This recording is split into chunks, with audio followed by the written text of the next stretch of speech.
Hey guys, welcome back to my channel. My name is Joe. Today is April the 14th. Hopefully you're having a great day. In my journey to 50k, I'm currently at 144,736. So up by about 0.6% for the day, which is about 800. For the last week, up by about 2.4%, which is about 3,400. For the last month, down by about 5.5%, which is about 8,500. And for the last 3 months, down by about 14%, which is about 23,900. The first year up by about 57%, which is about 52,000. So most of the gains yesterday actually came from Tesla, and today I want to talk a little bit about timing the market versus timing the market. So we'll also talk a little bit about the Convoy's IPO, which I touched on yesterday, but let's get straight to it. Reminder, this is just for entertainment purposes only. Always do your own due diligence, as well as if you're new to the channel, please subscribe. We're growing the channel very fast. Turn on the notification bell so that you'll be notified when you do an upload every single day, as well as comment down below and let me know if you're more into timing the market or if you think time in the market is kind of what should be the standard rule of investing, mostly long-term investing. So let's get straight to it. So Coinbase right now looks like they're hoping it will start at 250. My math was probably wrong because I was estimating 150, 175. It looks like it just going to 250 to start. We'll see how that goes. Personally, I'm not going to partake in the stock. I'll just kind of be on the sidelines and kind of watch what's going on. But let's talk about Tesla a little bit, and that's where we'll be covering the timing the market and timing the market. So you can see Tesla, ticker symbol TSLA, is currently at 759, so down by about 0.39% for the day, and for the week it's up by about 12%. For the month, up by about 9.2%. 3 months down by about 11%. For the year, up by about 442%. So why am I talking about timing the market or timing the market? So when I first purchased Tesla shares, which I hopefully will get some money to add, I really want to get to 100 shares so that I can do covered calls often and get some premium. But yeah, why did I get the shares at that price? Is because after doing my DD, I saw that there was no other way other than just investing in this company for long-term purposes, because their energy solutions and software services were kind of picking up. Of course, they have the vehicles, but one thing I do believe is with time, the prices will drop for the cars just because of economies of scale.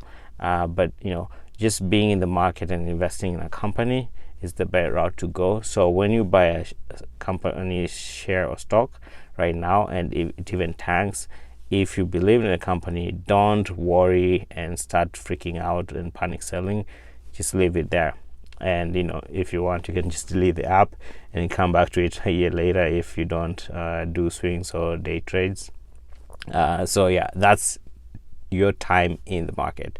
Because think about it, if you had 100k in this company and for last year you didn't do anything, you see you'll have like a 440% return, and so many examples for other companies. So if you're freaking out because probably dipped by 30-20% in one day, then you probably need to kind of check your mentality when it comes to handling ups and downs in the stock market. That's usually very normal unless there's like a crash.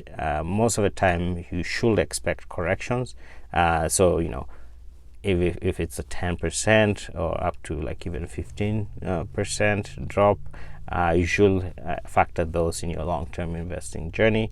But if you're like a short-term investor, you want to get in and get out, you can get in and get out both going up when the price is going up as well as going down. But why are we talking about timing the market? You cannot time the market. The market in itself is unpredictable. You can actually get really close in making analysis, but for the most part it's a kind of a calculated guess, but it's very hard for you to time the market. You can't just say, okay, I'll wait for Tesla to get to 600, and then I'll buy in. It gets to 600 and you're like, oh, okay, I think it's gonna drop to 500. You wait, and then it doesn't even drop to that 500. Instead, it goes back to 700. You take the money, buy another crappy stock, or some penny stock, then get burned over there, and then you start wondering why you didn't buy in the first place. So don't procrastinate. If you have a high conviction in a company, just put your money where the mouth is, and you'll be rewarded for it long term.